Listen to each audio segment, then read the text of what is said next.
کر رہے ہیں 17 جولائی کو الیکشن ہونے ہیں پنجاب میں 20 سیٹوں کے. وہ کہتے ہیں ہم 15 سیٹیں جیت لیں گے, اس کے لیے وہ بڑی تیاری کر رہے ہیں. آپ کے پاس کوئی پلان ہے اس ساری چیز کو روکنے کا؟ دیکھیں, پلاننگ تو وہ جو کر رہے ہیں وہ صرف الیکشن کمیشن کے ساتھ مل کے اپنی سارے پولیس آفیسرز لگا رہے ہیں ان حلقوں کے اندر. انہوں نے پوسٹنگز ٹرانسفرز کیا ان حلقوں میں, ڈیولپمنٹ فنڈ استعمال کر رہے ہیں ان حلقوں میں, جبکہ یہ الیکشن کمیشن کے قوانین کے خلاف ہے. یہ اس طرح جیتیں گے. یہ کبھی بھی اگر فری اینڈ فیئر الیکشن ہو, نہیں آپ ان کو جیتنے دیں گے؟ آپ کے پاس ایک کاؤنٹر پلان, وہ اس کو یوز کرنا چاہ رہے ہیں شو کرنے کے لیے کہ تحریک انصاف پاپولر نہیں ہے. دیکھیں ہم نے تو یہ الیکشن لڑنا ہے, ہمیں پتہ ہے کہ ان کی کیا تیاری ہے. بائی دا وے ساری جگہ سے پتہ چل گیا, جو انہوں نے پوسٹنگ ٹرانسفرز کیے ہیں اسی سے پتہ چل گیا کہ ان کی گیم کیا ہے.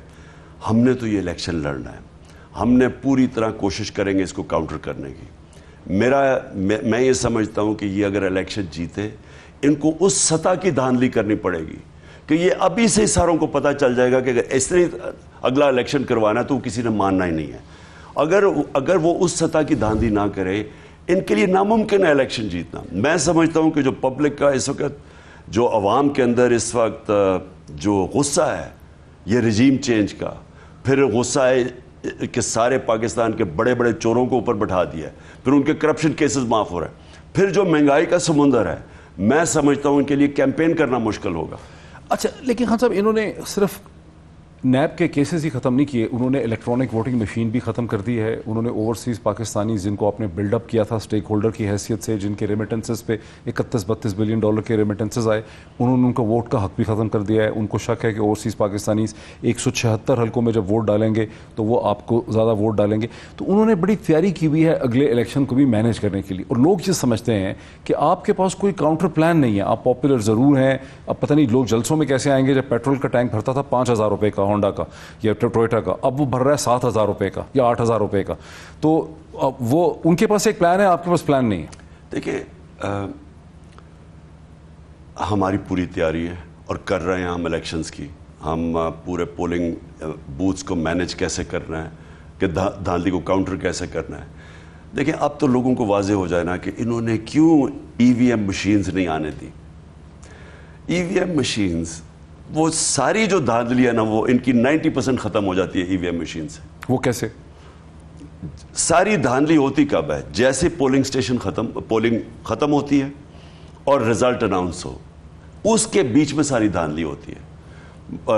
ایکسٹرا ووٹس ڈالے جاتے ہیں فارم 14 میں اور فارم 15 تھیلیاں کھولی جاتی ہیں, ڈبل سٹیمپس کیے جاتے ہیں.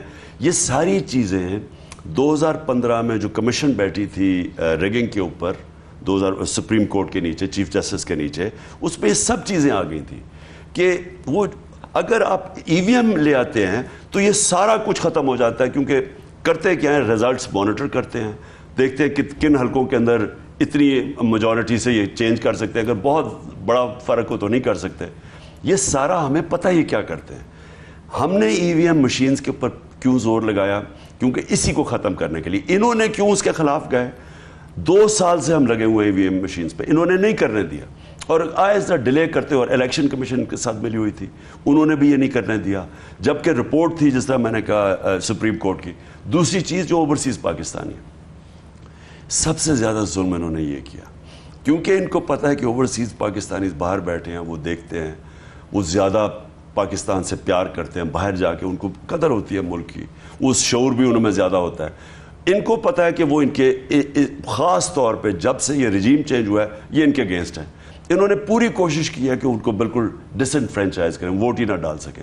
اس لیے انہوں نے وہ جو آئی ووٹنگ کے اگینسٹ کیا ہے, تو انہوں نے وہ ختم کیا. 2 چیزیں کی, اپنے کیسز ختم کیے, سارے اپنے آفیسرز لگوائے, نیچے پوسٹنگ کی, ساری ان کی تیاری وہ, اور ہمارے اوپر ایف آئی آرز کاٹ کے ورکرز کے اوپر, نامعلوم افراد کے اوپر 50 لوگوں کو انہوں نے رکھ دیا ہے کہ کسی کو بھی کسی وقت جیل میں ڈال دیں. یہ اوورسیز ووٹ کو 4 سیٹیں دینا چاہتے ہیں نیشنل اسمبلی کی. کانسٹیٹیوشن یہ کہتا ہے, سپریم کورٹ کا فیصلہ, کہ وہ ہر جگہ ووٹ ڈال سکتے ہیں جو ان کے حلقے ہیں. کیا اس چیز کو آپ کی پارٹی ریزسٹ کرے گی کہ ان کو ان کا آئینی حق مل سکے؟ دیکھیں سمپل چیز یہ ہے, ہر پاکستانی کا حق ہے ووٹ ڈالنے کا. اوورسیز پاکستانی اس ملک کا سب سے بڑا اثاثہ ہے. صرف یہ دیکھ لیں کہ ہمارے دور پہ جو ہم ہمیں بچایا, اتنا بڑا خسارہ چھوڑ کے چلے گئے تھے, تو تیسرے سال میں خسارہ جو تقریباً ختم کر دیا تھا وہ اوورسیز پاکستانی جو ریمیٹنسز بھیجی ہیں اس کی وجہ سے ہے. اب ان کو ڈس انفرینچائز کر رہے ہیں صرف اس لیے. تو وہ تو کر رہے ہیں, آپ کے پاس کیا پلان ہے؟ وہ ہم تو عدالت میں جا رہے ہیں, ہم سپریم کورٹ میں دونوں پہ جا رہے ہیں. نیب کے اوپر بھی جو انہوں نے نیب میں چینجز کیے ہیں, یہ ہو ہی نہیں سکتا کہ شہباز شریف کو, شریف خاندان کے کیسز ہو, زرداری کے کیسز ہو نیب میں, وہ سارے نیب کو ختم کر دیں اور اربوں روپے کے. یعنی آپ اندازہ نہیں, یہ تو پکڑے گئے ہیں نا جو ان کے کیسز, تو یہ سارا اپنے کیسز, اس کا مطلب ساری چوری ان کی ختم ہو گئی, اور پھر ایف آئی اے کو ختم کرنا. سو اس پہ ہم دونوں میں سپریم کورٹ میں جائیں گے. اچھا, آپ جا تو رہے ہیں کورٹس میں, سپریم کورٹ, ہائی کورٹس میں, لیکن ایک تاثر یہ بھی ہے کہ آپ کی کوئی اتنی کامیاب قسم کی لیگل ٹیم نہیں ہے. آپ پنجاب میں حمزہ مائنورٹی گورنمنٹ کے ساتھ بیٹھے ہوئے ہیں, ان کی کیبنٹ بن گئی ہے, وہاں آپ کو کامیابی نہیں ہوئی, عدالت نے آپ کی ابھی تک کوئی سنا ہی نہیں ہے پٹیشن کو. سپریم کورٹ میں آپ بیٹھے ہیں, وہاں انہوں نے 6 اداروں سے 7 اداروں سے رپورٹ مانگ لی ہے, وہاں پر بھی آپ اس کو براڈن نہیں کر سکے ان پٹ کو. ظاہر ہے کہ کمشنر اسلام آباد, آئی جی پی اسلام آباد, آئی بی, سیکٹری انٹیریئر نے کیا رپورٹ لکھنی ہے بیچاروں نے, وہ تو ملازم ہے حکومت کے, وہاں پر بھی آپ کے وکلا اس کو براڈن نہیں کر سکے, تو آپ کو ریلیف نہیں مل رہی کورٹس میں سے کہیں پہ. موہت دیکھیں, ہم کوشش کریں گے. میں آپ واضح کر دوں کہ یہ سارا ملک ٹرائل پہ ہے, سارے ملک کے ادارے ٹرائل پہ, ساری قوم جو کبھی بھی اس طرح کے لاکھوں لوگ ہر شہر میں نہیں نکلے جو نکلے جب جس دن مجھے ہٹایا اس سے اگلے دن, یہ کبھی بھی پاکستان میں نہیں ہوا, کیونکہ مٹھائیاں بانٹتے ہیں جب کوئی جاتا ہے.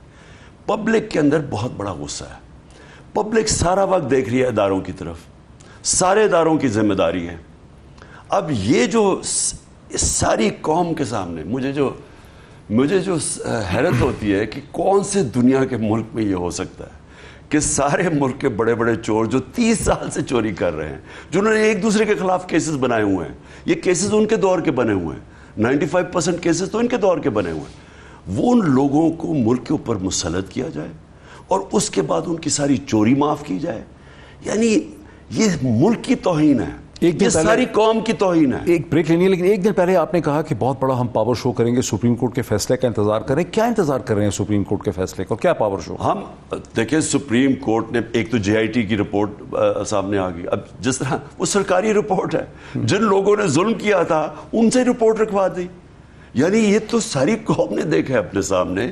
یہ سارے اسلام آباد میں وہ لیتے ہیں جو چیٹرنگ کلاس کیا دو, جو پڑھے لکھے لوگ ہیں, جو انہوں نے اپنی آنکھوں کے سامنے دیکھا انہوں نے کیا کیا, گھروں میں گھس کے جس طرح انہوں نے عورتوں کو جنہوں نے ٹریٹ کیا. ایک بچہ مجھے کل ہی ملنے آیا تھا, بلکہ آج میں نے اس کی ٹویٹ کی ہے, 10 سال کے بچے کو پولیس پکڑ کے لے گئی پولیس اسٹیشن میں کیونکہ باپ نہیں تھا. ایسی چیزیں کبھی نہیں ہوئی اس ملک میں, تو ساری قوم نے یہ دیکھا ہے. تو اگر ہم تو کوشش کر رہے ہیں, عدلیہ میں جا رہے, عدلیہ کے سامنے لے کے جائیں گے, لیکن اگر عدالتیں کچھ نہیں کریں گی, لوگوں کے فنڈامنٹل رائٹس کو پروٹیکٹ نہیں کریں گی, وہ اپنا وقار کھو بیٹھیں گی. عدالتوں کی جو پریسٹیج اوپر نیچے کوئی نہ اخبار کر سکتا ہے نہ سوشل میڈیا, وہ اپنی ججمنٹس کے ذریعے کرتے ہیں.